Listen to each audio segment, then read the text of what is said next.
Excellent. All right, welcome everybody. Thank you so much for joining us. Hopefully you have found yourself in the right place. My name is Kate Perry. I'm one of the Associate Deans here at William & Mary and actually coordinate all of our digital days for admitted students. So thank you, and huge congratulations to all of you on your acceptance. We are so excited to introduce you to this community, and I am particularly excited to introduce you to this particular team here at William & Mary. So we'll give you just a few minutes or a minute or two here for everyone to join. We see the participation numbers kind of climbing, so we'll wait just a minute and then get kicked off in just a second.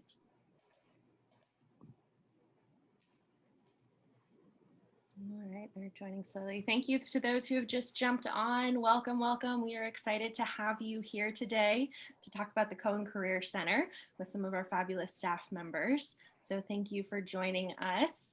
And again, hopefully you will find the remainder of the sessions on the Welcome website throughout these next 2 weeks, but we're excited to kick everything off today. And with that, let me go ahead and pass it over to Kelly to introduce herself and introduce this session. Hi, welcome. My name is Kelly O'Shaughnessy, and I'm one of the assistant directors in the Cohen Career Center. I focus on early career engagement and student athlete career development. I'm also an alum from William & Mary undergrad in 2005, proud English major from here many years ago. And my colleague Lisa is also joining us today. Hi, everyone. I'm Lisa Randolph. I'm another assistant director in the Cohen Career Center. And I work with students with experiential learning, so internships and externships, which we're going to explain more a little bit later in the presentation.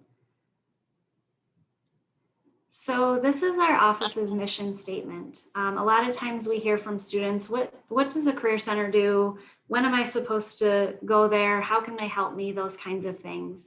We are here for students through all parts of their career development, and we're helping them to really tell their professional stories and figure out what's next for them after William & Mary. This is our Cohen Career Center advising team. You'll see each person has a different industry area, with the exception of me and Kelly, which we already told you ours, but the other industry areas, we do advising on an industry model, even though we're all generalists. So Andrew focuses on public service, education, and human services. Rachel focuses on business careers, Kristen on creative careers, and Don on STEM careers. And the reason that we have this model is because not everyone has a direct link from their major to what they're going to do, whether that be that they just have other interests or there's lots of ways that they could go. So we leave it open to them working with the advisor in the industry that's most interesting to them. So who we serve, I just kind of spoke to that a little bit. In terms of how we can help with all stages of career development. So from major and career exploration and decision making to resumes, cover letters, networking, job and internship search, interviewing, and a lot of our students go on to graduate school. So that's something else that we're able to help with.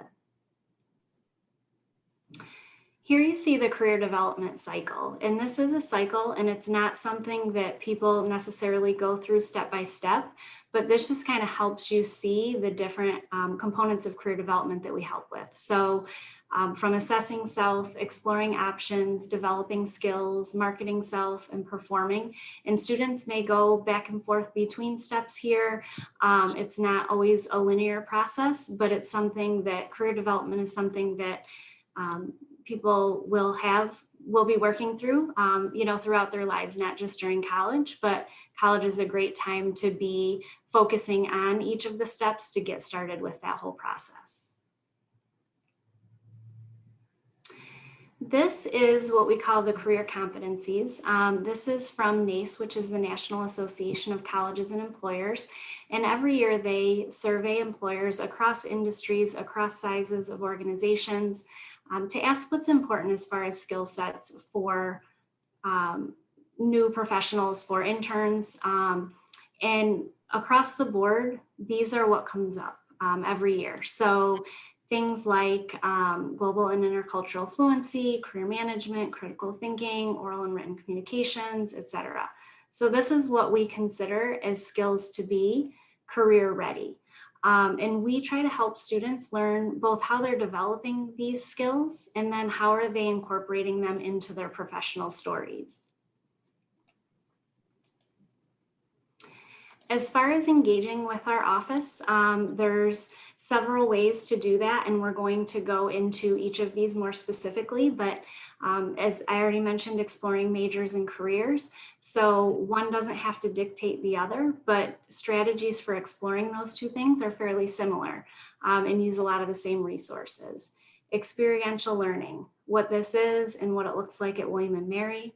We're going to talk about events and workshops that the Career Center offers, and some key online resources that we have as well.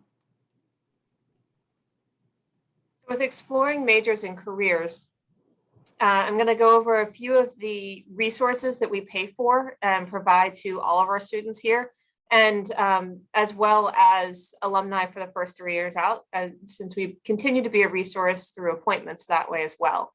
We're also going to look at a couple of our series that we have that are regularly occurring each semester. And the reason Lisa has mentioned several times about your major not having to dictate your career or vice versa is because we know in recent years, 93% of employers have agreed that they're not looking at your major when they're looking to hire you. At least that's not what they're looking at first. They're more interested in the experiences you've had, any internships, jobs. Have you been a part of an on-campus organization? Your major is something that it's definitely going to provide you with a perspective that you can take into any career you pursue, but it's not going to prohibit your options, and it's not going to guarantee you options either. From that 93%, what tends to, from the opposite of the 7% that tends to actually be concerned with your major, it tends to fall in accounting mostly. But even with graduate school, I've worked with students who self-designed a major in storytelling and went on to medical school. Or one of my favorite examples is an alum who works in the MBA for video production, and he was a philosophy major here. So it's not about what you choose to study, but it's what you choose to do with that major and how you choose to use it as a perspective into any career path.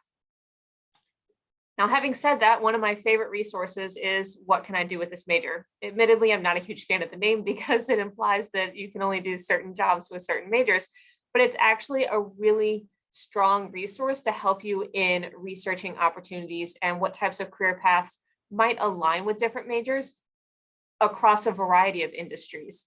And this is just one snippet, but what it does is it breaks each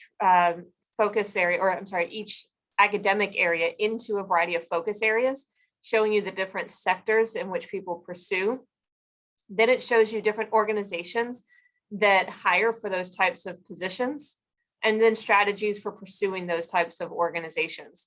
And as you can see, it represents 96 different majors. That's also undergraduate and graduate pursuits. And it's not just limited to what we provide here at the college. It's actually a range of opportunities because this is a national resource. So this is one of the ones that we pay for that is available on our website. And we love walking students through this because it also gives you access to looking into different professional associations, job posting pages, and career guides for different industries as well. It's a great place to start the research. Another good starting point is a resource called Focus 2. And this is a self-paced online self-assessment tool. It gives you access to 5 different self-assessments based on your values, your interests, your personality, and your skills. And we as advisors can have access to all student results, and then we can walk you through how do you use this information now in order to explore your VIPs. That's what we call your values, interests, personality, and skills, because that's where we know some confident and informed career decisions get made. It's not just based on what you're studying, it's based on how do the values you want actually involved in your daily work go into making a choice either about the job function you're choosing or about the industry you're pursuing, or even about the organization in which you want to work. So no one person makes a decision based on all four of these or incorporating really all four. Instead, it helps you make a more informed choice about what do you want to prioritize out of your values, your interests, your personality, and your skills. Another resource that we provide is called Candid Career. This is a library of video interviews with professionals across all job functions and industries. You can filter these videos by major, by job family, by industry, sometimes by skill as well. And really, it's an example of what we call informational interviews.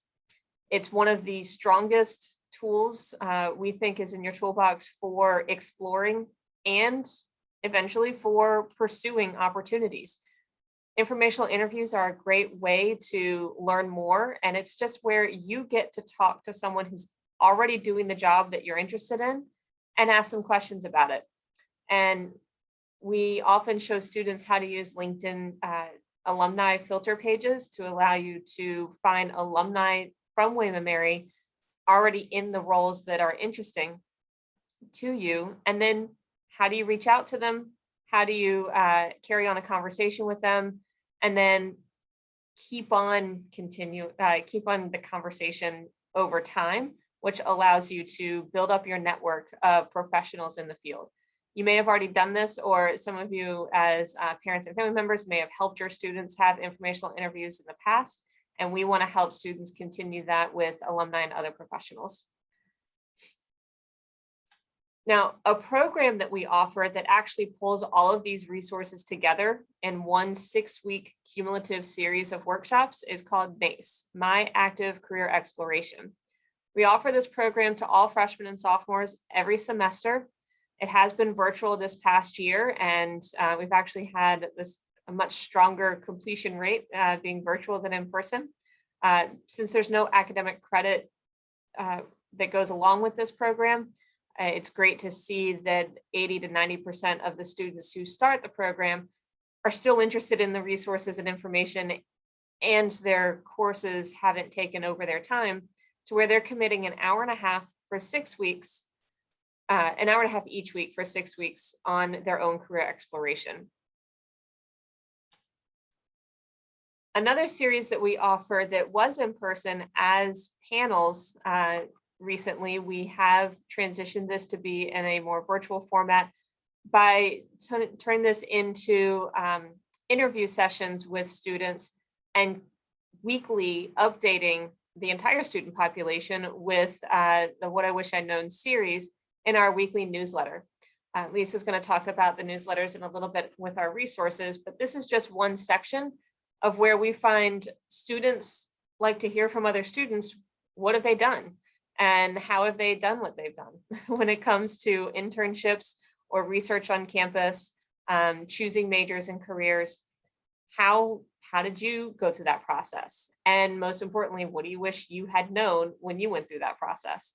So these are often juniors and seniors sharing the advice with all students. It used to be a program specifically for freshmen and sophomores, but it's in our weekly newsletter now.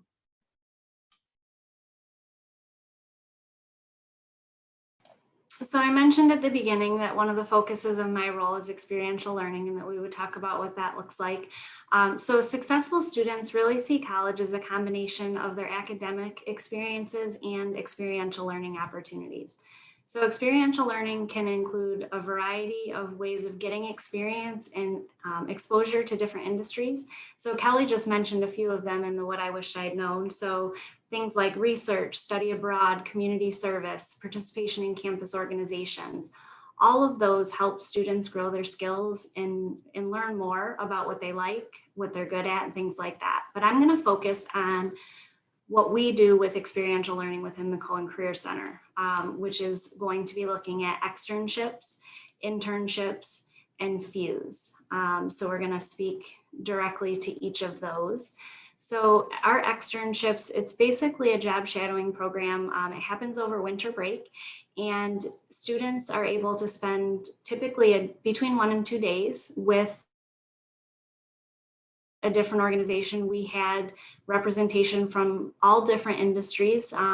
This year, of course, it was a little bit different in that we had to do them virtually.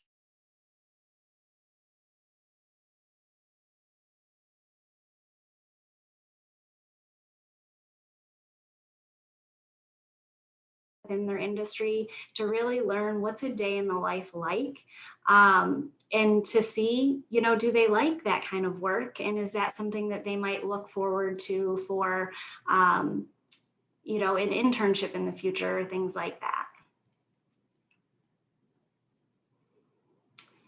Internships are a great way for students to get experience. In terms of what an internship is, the reason that I share this is it's really important to look at components of an internship versus a part-time job. Part-time jobs can be great.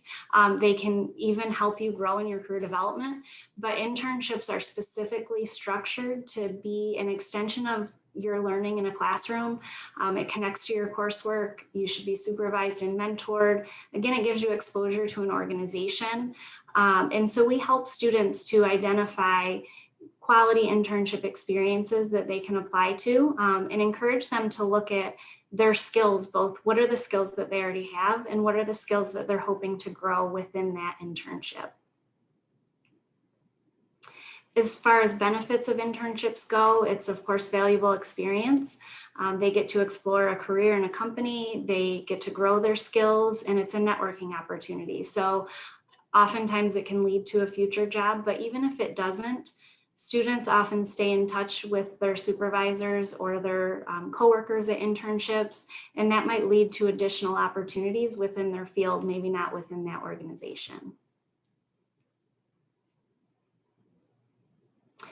We know that not all internships are paid. We want them all to be paid, but unfortunately they're not. And we know it's important for students to be able to live over the summer. And so we have a program called FUSE, which is Funding for Unpaid Summer Experiences. And that is a grant that students can apply up to $4,000.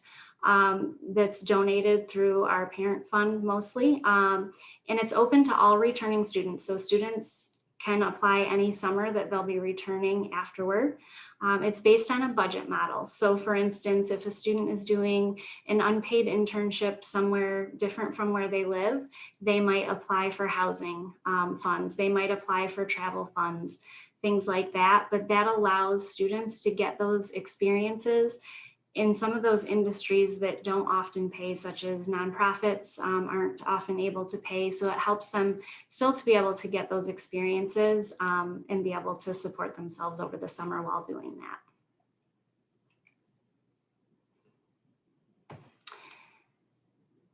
As far as how you can engage with Cohen, we have lots of different events and workshops that help learn from us, from alumni, and through employers through these different events.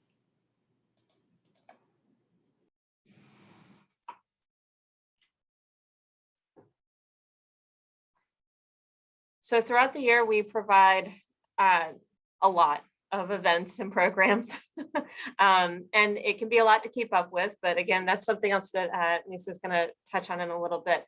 But workshops we often call crash courses. We've taken them down to 30 minutes at this point, mainly because of student feedback. We asked students if there was anything we could do to change up how we were providing resources, and they told us in the last couple of years that 30 minutes is all they really want to give time to when it comes to how do I put together a resume, how do I prepare for my next interview. And so these are the real kind of nitty-gritty types of sessions that we can give similar or the same type of general advice on these topics to a larger group of people at once, and then take questions. So it's really just one topic at a time. Resumes, cover letters, job and internship search, all those are 30-minute sessions. But we also sometimes have employers host workshops. And so we've had everything from Facebook has done a coding resume workshop, or a consulting firm has done an Ace the Case interview. And so this is where an organization who will also be here to hire students is providing the information about their industry or what they're looking for in the interview process. So that's always a good opportunity to look for those workshops as well. Meetups are a lot of fun. That's when an alum shares their story, their career path, how they got to where they are. And it is an opportunity for students to, again, practice that informational interview where it's one alum typically to as many students who show up. So that one that I mentioned with the NBA video production, he did a meetup with us several years ago where he gave out his personal contact information saying, if you're ever interested, feel free to follow up. And those students have continued to stay in touch, which is great. Information sessions are a little bit different than that in that it is an organization representing with the purpose of recruiting students to apply for their open positions, whether it be internships, shadowing opportunities, or jobs, full-time jobs. And so an information session is where they do often bring alumni to talk about their experience so that you can see how you would get to transition into that organization as well. But they are there explicitly to advertise and give their pitch as to why you should want to work for them and how you can be a strong candidate for them. So these are opportunities to take advantage of as early as you'd like. You don't have to be in the semester in which you will be applying for those organizations. In fact, we encourage you to check them out sooner so that you are getting to know those who are part of the hiring process long before you're ever applying. Doesn't mean you have to have made a decision on who specifically you're interested in, because you can go to as many of them as you want.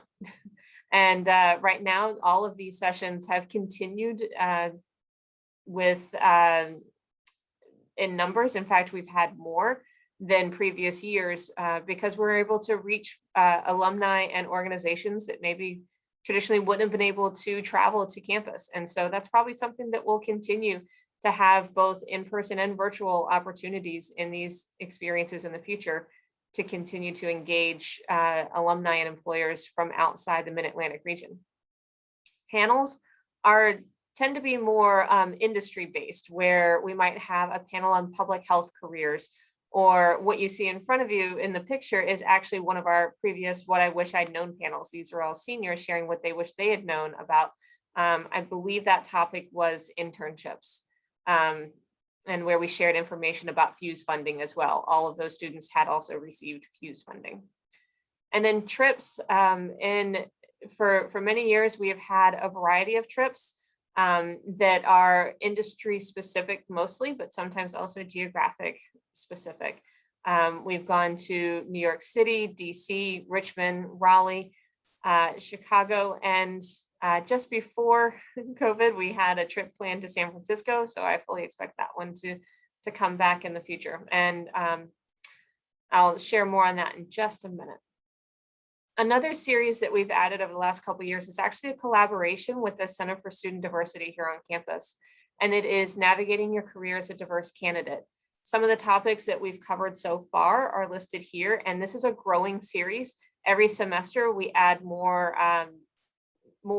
sectors or more areas of interest based either on student interest that they've shared with us or based on employer interest who has reached out to us saying that we want to have one of these sessions as well.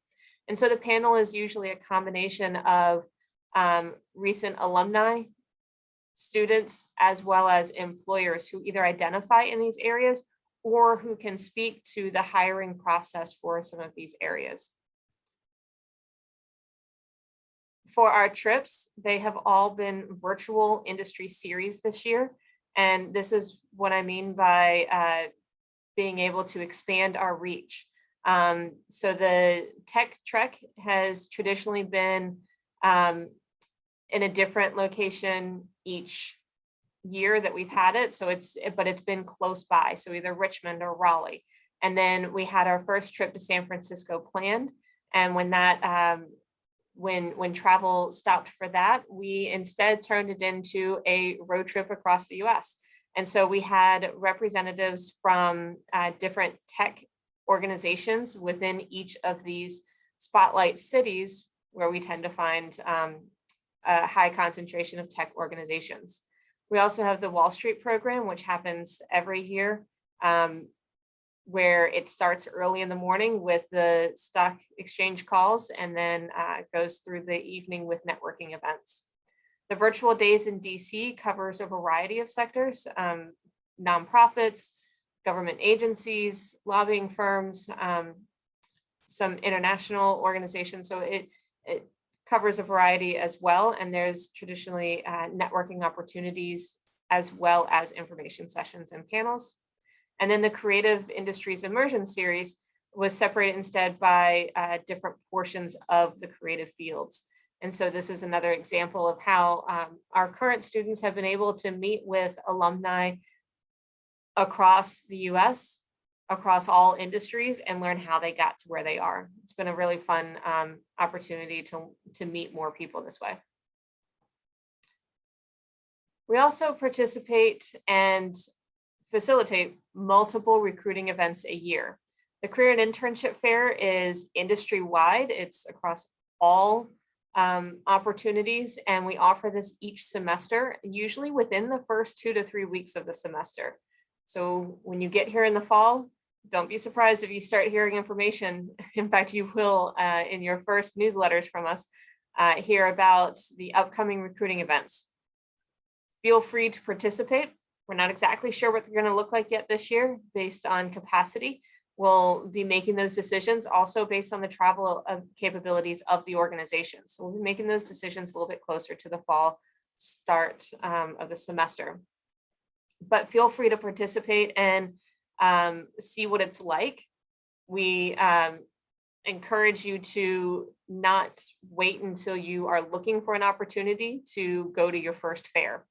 But also don't feel like you have to go that first time.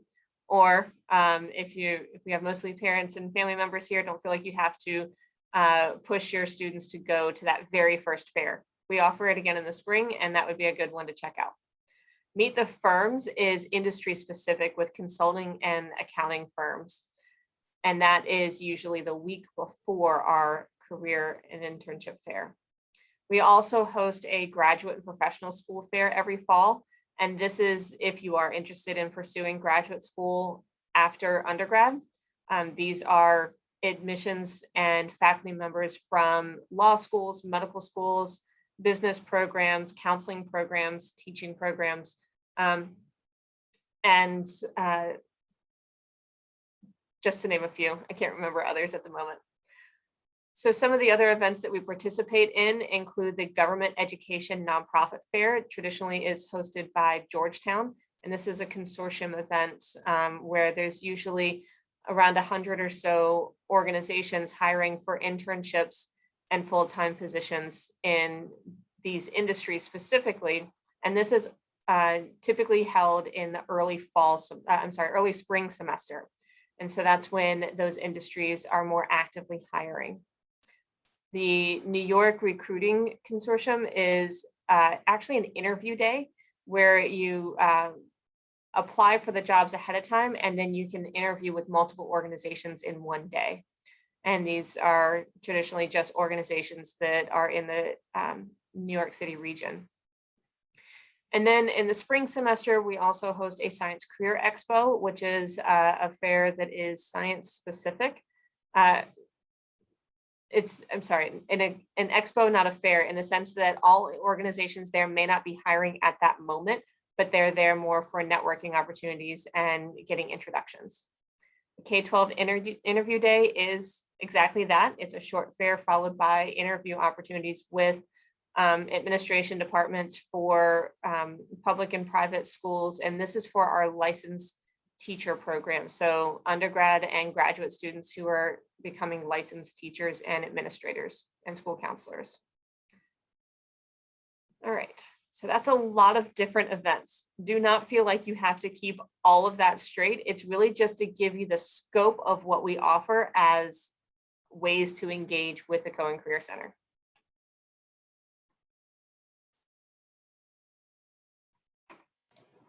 So I'm going to talk a little bit about some career resources. I know we do have a couple of questions in the Q&A. We will answer those at the end just because we're pass those parts, and I don't want to be jumping around and confusing everybody. So we're going to talk a little bit about what career resources we offer. Kelly's talked a little bit about some of them. I'm going to talk about a few more that we have. So this is our Career Center website. This is not password protected, so you can use it at any time. There are some resources that you do have to log in for. I'll talk about that in a minute, but there are a lot of resources on here, including that What Can I Do with a Major In is under the Career Exploration tab that Kelly talked about already. So feel free to go in and check out what's available on our website, because there are things that might benefit you at this point, just to kind of see what we have out there.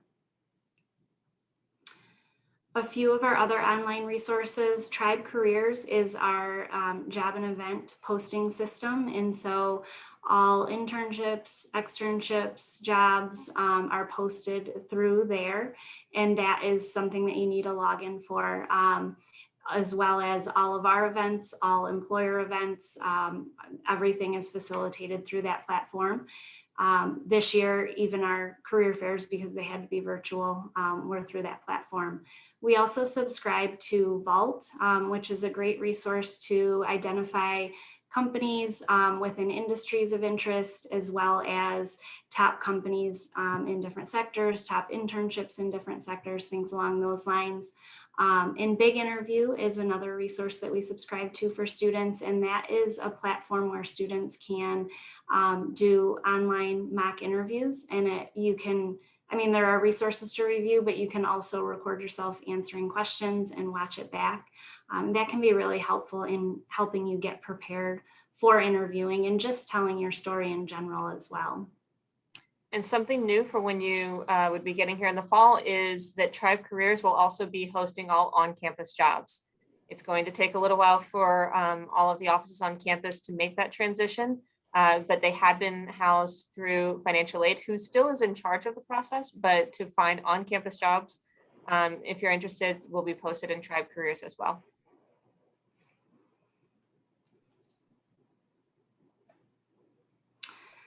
So Kelly mentioned earlier about our newsletters. We have a lot of different newsletters. So just to tell you a little bit about them, it's to help students know what's going on and around campus and even outside of campus. So there's Career Conversations is a newsletter that goes out to every student every Sunday. And that's just kind of a highlight of the events that are going on, things that would be of interest to a good number of our student population. Jumpstart is a newsletter that goes out to all freshmen and sophomores. And so that has information that would pertain to that community specifically. And then we have our industry newsletters. So you can see all the industries I had mentioned before, each one has a newsletter. So those students can sign up for through Tribe Careers, and you can sign up for any of them. Some students sign up for 3 or 4 of them just because they're exploring and they want to see what falls within the different industries, and you can change your preferences at any time. So if you then figure out what you want to do or the direction you want to go, you can focus solely on that industry area, but those would have all of the details about things that pertain to students interested in those specific industries.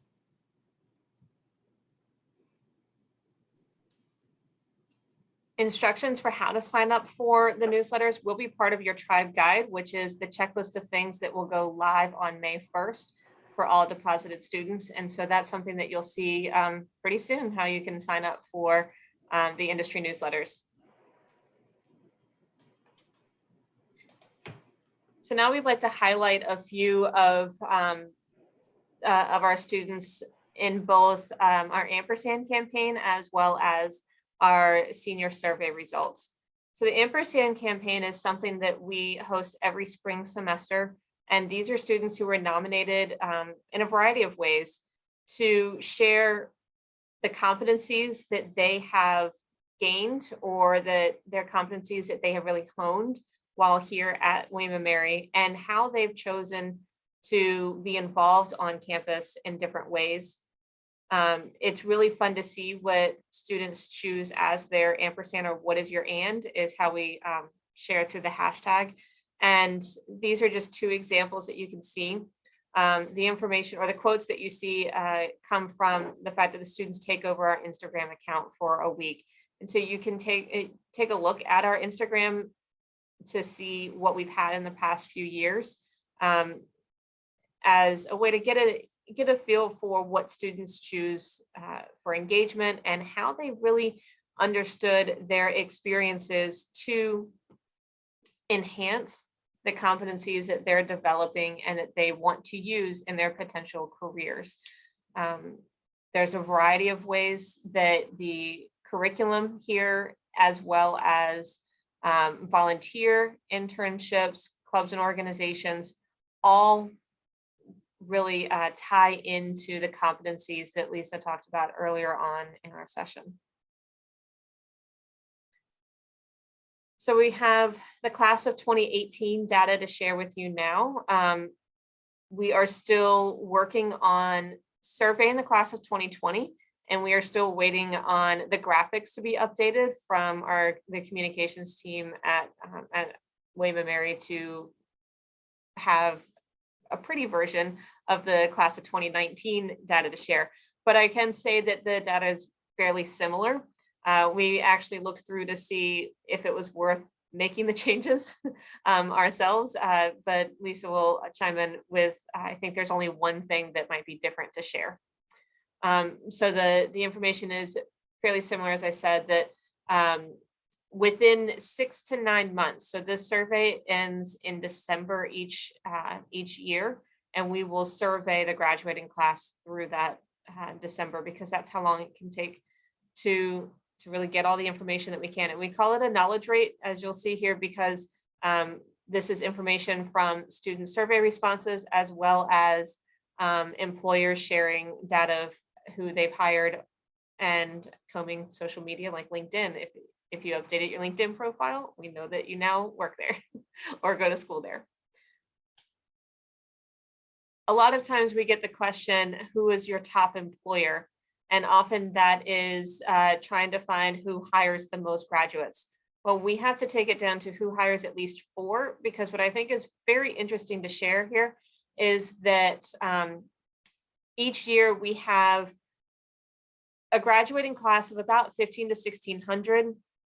Of those who actually respond to our survey, we don't get 100% response rate. So of those who respond, it's usually somewhere between 60 and 75% response rate. And of those who are working are hired by 418 unique organizations. And that is out of about 800 to 900 of our graduates. The other portion tend to go straight on to graduate school, and we'll look at those numbers in just a minute. But it's almost a 2-to-1 ratio. So there's no one organization that our alumni choose to pursue, which is really kind of exciting in that you can go wherever you want.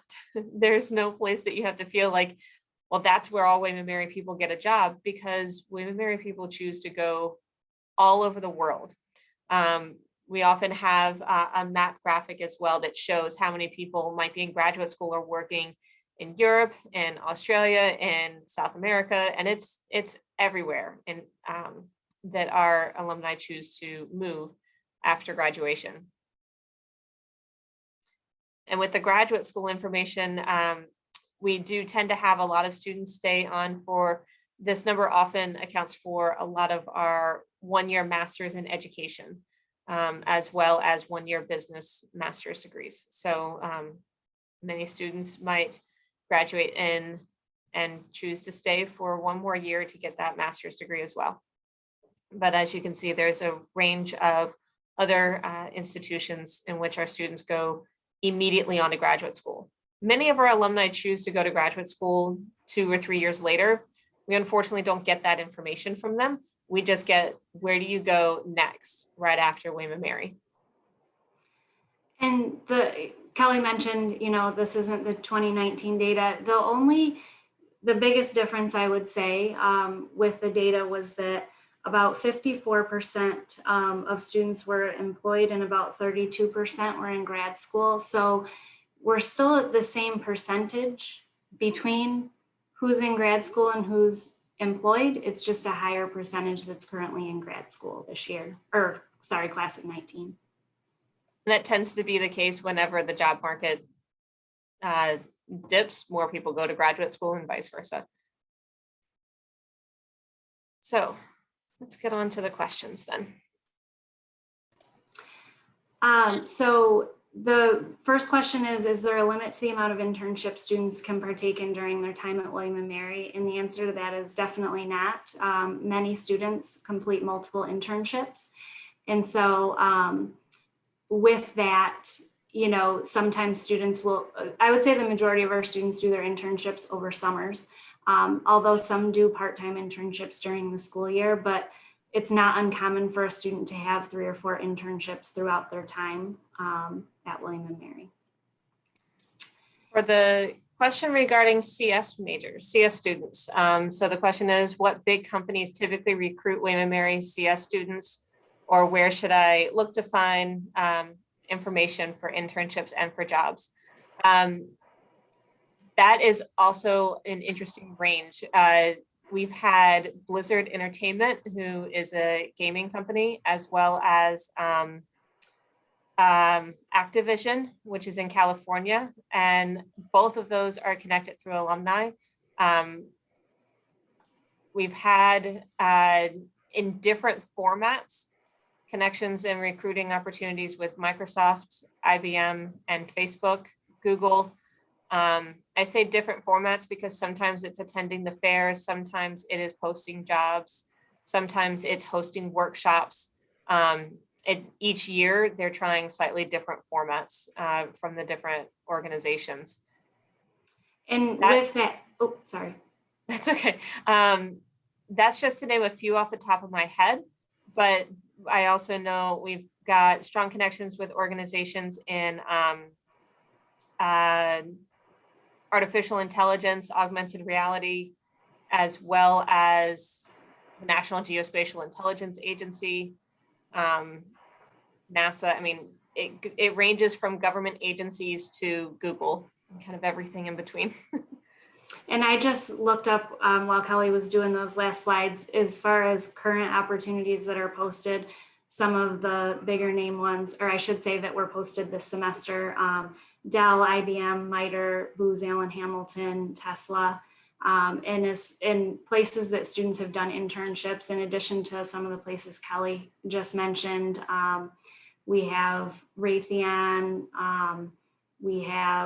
there's a Facebook, Google, so lots of different ones. And our employer relations team is always looking to connect with different employers as well. One of the things that we're doing right now is an internship survey of our first year students to see what their internship plans are during their time at William & Mary, as well as one for juniors to see what internships they've done. And so part of that will be looking at where is the interest with our students, and if those are companies that we don't have connections with, how can we start to develop those connections? And to kind of go into the next question here about working with student athlete career engagement.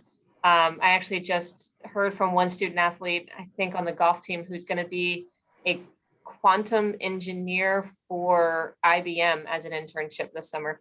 So not really sure what that is, but I'm also not our STEM career advisor. So and another quick example is someone who now works at ESPN and does back-end coding for the ESPN website and their Bracket Challenge app. So if you've been participating in the NCAA Bracket Challenge, an alum designed it.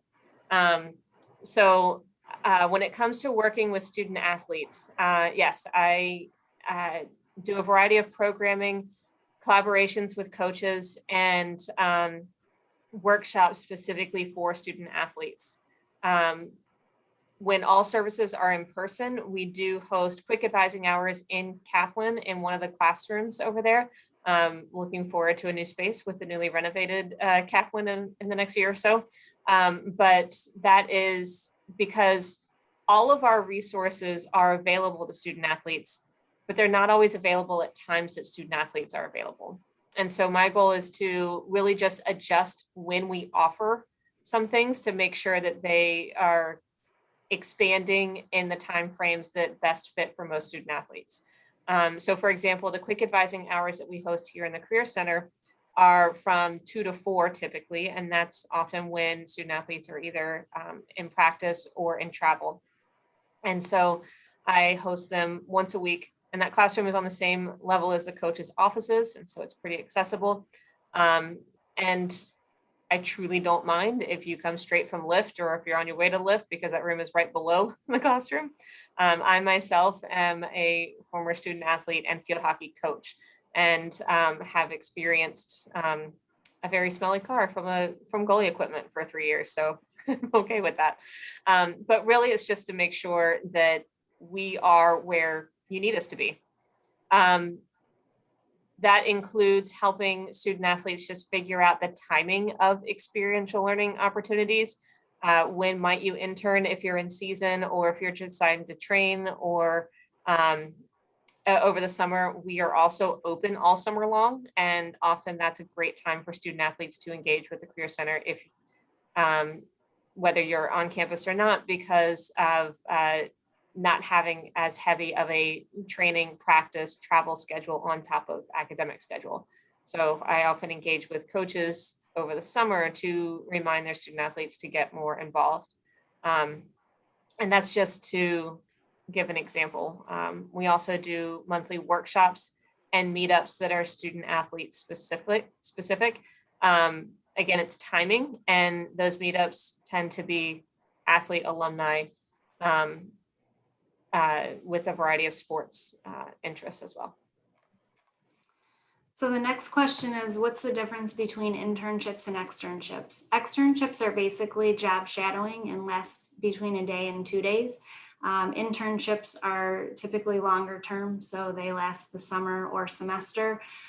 There are some things that we have called micro internships. We partner with a platform called Parker Dewey, and those are short-term project-based. And so those might be 2 weeks to a month, but that's not a full-blown internship. So typically an internship is going to go, for the most part, at least a summer or semester. Some will go an entire academic year. So for instance, the virtual student federal service is a bunch of federal agencies that offer internship opportunities.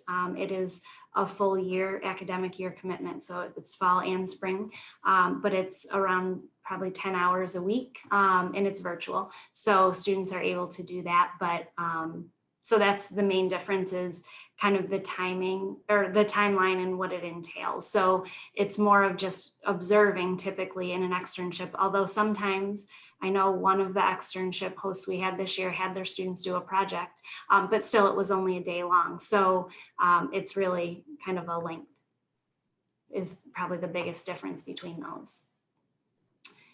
Resources a pre-med should utilize from the Career Center. Lots of what Kelly and I just talked about. Don, who's our STEM advisor, works very closely with the pre-med advisor to make sure that we have resources for students and are helping students the best that we can. I know that before pre-COVID, Don did a medical mock interview program for students. I think just this last week or maybe this week, we have a how to become an EMT or something panel. So there's lots of different programming. A couple of the externships, obviously not this year because of COVID, but typically we have an eye place that does an eye doctor office that does host externships. We have a breast care center in Atlanta that hosts externships. So, and then there are people who post opportunities for things like scribing and things like that as well. We had also had an orthopedic surgeon one year that allowed for students to actually be in the operating room and observe operations. And when we say that things might be virtual or maybe haven't been available because of COVID, more of that tends to be what we can offer. Whereas I know many students have, especially in the medical field, have been able to continue to either do an internship or shadowing. It's just being a little more creative as to how do you find the opportunities that are allowing capacity. And that's been more of the case. It's like which facilities have the capacity to have an extra person with them and which ones don't. Don does provide a lot of resources that are password protected into a Blackboard site. And so once you are a registered student, that's something that you can sign up for. And when Lisa mentioned the pre-med advisor, there are faculty members who are identified as pre-professional advisors. Essentially, their job is to help you make sure you're getting the right coursework so that you can major in whatever you want and then still have the prereqs done for medical school, law school, business school, and engineering. So we have pre-professional advisors in each of those areas. And medical is broken out into pharmaceutical, athletic training, sport medicine, and a few others. But you'll find that on the academic advising site. For internships, the next question is, do students need to find their own or does the Career Center help with placement? So we don't do any placement, but we do work with students to identify how do you go about looking for opportunities. We also work very closely with employers to make sure that their opportunities that they're wanting to recruit our students for are posted in Tribe Careers. I also created over this past winter break a Blackboard site for internship search, and it is by industry area. So that gives students some additional options for looking for opportunities, but definitely meet with a lot of students to walk through what are they looking for, what's the best way to go about finding that opportunity and making sure that they have a really strong resume and cover letter and they're ready for their interviews going into that. So for relationships with McKinsey and Bain, those tend to be organizations that in the past have not traveled to attend career fairs, mainly because they don't have to, but because people will come to them with interest. We have alumni at both, and their engagement has actually increased over the past years to participate in virtual sessions, as well as when we've had trips to some of the major cities. And so, and they are I'm blanking at the moment which one has most recently posted internship opportunities, but that has been an advancement in the last 3 to 5 years with Bain and McKinsey both. And I just looked up quick in our system, Bain posted a full-time job and an internship in 2020. And also our business careers advisor has put on this year, and I think last year as well, has put on a case interview prep program. And I believe Bain was part of that as well. Yes. Yeah, they were part of, so it was a 6-week program, I believe, of preparing for case interviews, and she collaborated with several employers, and you're right, Bain was one of them. The next question is, where do international relations or psychology students usually get a job, and is it good to participate in internships during summer vacation and freshman year? Kelly, you want to take the first part and I'll take the second? Sure. So truthfully, anywhere, and that may not be the answer that you want to hear, or it might be exactly what you want to hear. As Lisa mentioned earlier with that career development process, we don't make career decisions and stamp it and say, this is my decision for the rest of my life. We make career decisions almost every day, reconfirming what we have an interest in and what we no longer have an interest in. And international relations, there are certainly areas where some of our alumni work for the Department of State, or they might work for, say, Adidas, which is an internationally owned brand. And so they might go and live in Germany and work at the headquarters there. And so there's a range of where you can take it, and it's really only limited by your own interests and your own imagination as to how you might want to merge those two. It's one of my favorite conversations to have. So it's hard to answer this question without knowing what interests you about international relations or psychology. There are certainly more assumed paths, and there are certainly direct and linear paths with psychology going into either research or statistical analysis, because that's actually one of the most intense areas of research is within psychology. And here it's now psychological sciences, or going straight into counseling or school counseling or social work. But that doesn't mean that you have to pursue those areas because you major in psychology. Psychology is actually one of our, and international relations, are two of our most popular majors at William & Mary. And we certainly do not have over 60,000 alumni who are active on LinkedIn, only working as counselors or in the State Department. So there's really a variety of places you can go. Check out the What I Wish I'd Known resource. It's not What I Wish I Known, sorry. The What Can I Do with This Major resource, as Lisa pointed out, it's under the career exploration page on our website under additional resources. And you can search from there a variety of areas, but also go to linkedin.com. If anyone in your family has a LinkedIn account, search William & Mary and then click on alumni. And from there, you can filter our alumni who are active on LinkedIn based on what they majored in or what they studied. And you can see all the different places that international relations or psychology majors have gone on in different career paths. And if you want to see more about what Kelly just mentioned about LinkedIn, one thing that I don't believe we mentioned in the presentation is we have, so Kelly mentioned we have our workshops, which are about 30 minutes about different career development topics. We also have recorded many of those as condensed versions, about 10 to 15 Video minutes, clinics. and video clinics, and they're on our website. So there is one for how to find alumni on LinkedIn. And the second part of that question was, it just disappeared and I forgot. Oh, should you do an internship when you're between freshman and sophomore year? And I would say that depends. So yes, I think it's always good to start early in looking for opportunities and figuring out what you can do, knowing that some internship opportunities are not available to students at that level. And so sometimes it's really a matter of looking at it creatively of, what can I do that will help me become competitive for that internship that I really, really want, but they won't consider someone that's a rising sophomore? And is there an internship I can apply for that will give me those skills that will help me to be marketable there? So definitely happy to meet with students about that, but also not to feel like you absolutely have to have an internship that first summer or you're going to be behind, because I don't think that's the case either. Without pressure, yes, it's a good idea.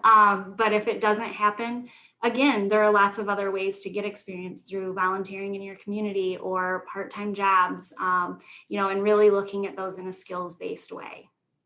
And the messaging that you get from us specifically in Jumpstart newsletters that you will start receiving early, I believe I send the first one out the first week of August. So for a month before you even get here, the messaging from us is come in as early as you want and as often as you want.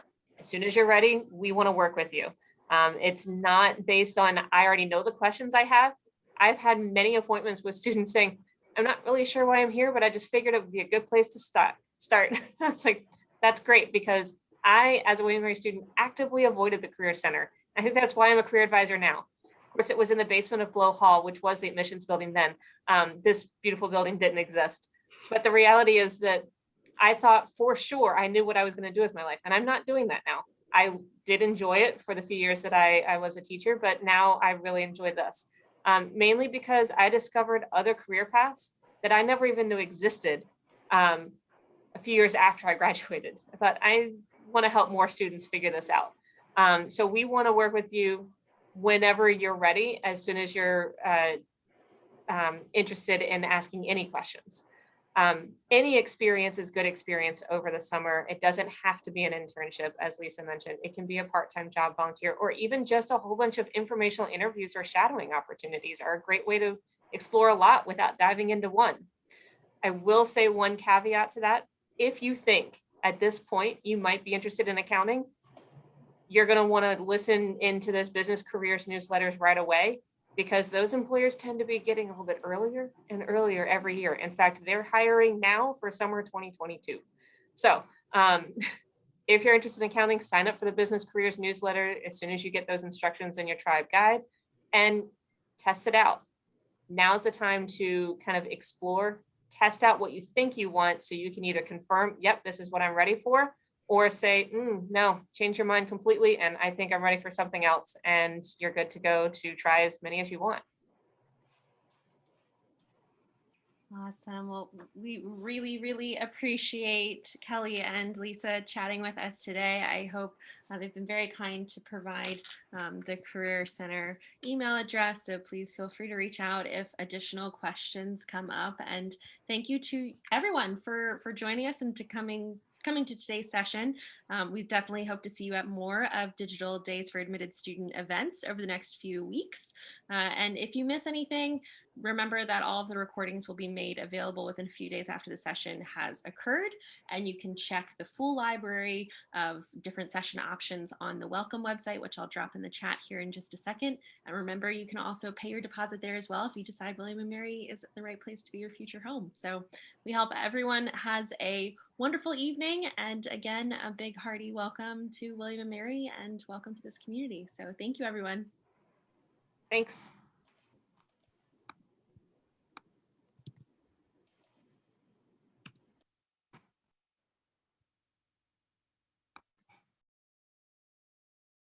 I guess what I didn't ask is if you want us to stay on. Yeah, you guys can go ahead and jump off. Bye, everyone. Thank you. Bye.